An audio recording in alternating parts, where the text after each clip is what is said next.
তোমাদের সাথে একটা অন্যরকম ভিডিও শেয়ার করি। দুদিন আগে আমি চলে গেছিলাম আমাদের এখানে সীমাদির দোকানে।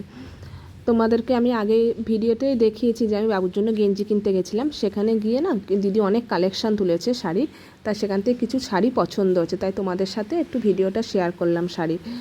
আর প্রতিটা শাড়ি খুব সুন্দর, এগুলো হচ্ছে পিওর মসলিন। দেখো এই সাদার মধ্যে শাড়িটা লাল পাড় দিয়ে আর গোল্ডেন কালারের কাজের উপর, সামনাসামনি শাড়িগুলো দুর্দান্ত সুন্দর লাগছে। আর আমার না এরকম সেম শাড়িটা রেড কালারের আছে, ওই কারণে আমি আর নিইনি শাড়ি। কিন্তু আমি যে দামে কিনেছিলাম না, দিদি মার্কেট প্রাইস থেকে অনেকটা রিজনেবল প্রাইসে বিক্রি করছে আর ভীষণটা কম দামে বিক্রি করছে। পিঙ্ক কালারের শাড়িটা দেখো কি সুন্দর, গোল্ডেন ডালের ভিতরে, আর পাতাগুলো হচ্ছে গিয়ে ইয়েলো কালার আর হচ্ছে গ্রিন কালারের মধ্যে, হেবি সুন্দর লাগছে দেখতে। আর এই তুতে কালারের শাড়িটাও ভীষণ সুন্দর, পাতাগুলো হচ্ছে গিয়ে পিঙ্ক কালারের ভিতরে ইটিট কালারের। আর তোমরা চাইলে যদি শাড়িগুলো আমার ভিডিও দেখে পছন্দ হয়, অবশ্যই দিদির দোকানে গিয়ে দিদির সাথে কন্ট্যাক্ট করে নিতে পারো। আমার শাড়িগুলো ভালো লাগলো তাই তোমাদের সাথে ভিডিওটা শেয়ার করলাম। আর প্রতিটা শাড়ি ভীষণ সুন্দর আর পিওর মসলিনের উপরে, আর এত সফট কি বলবো শাড়িগুলো, প্রতিটা শাড়ি সুন্দর, কিন্তু আমার নিজের পার্সোনালি ভালো লেগেছে ওই পিঙ্ক কালারেরটা।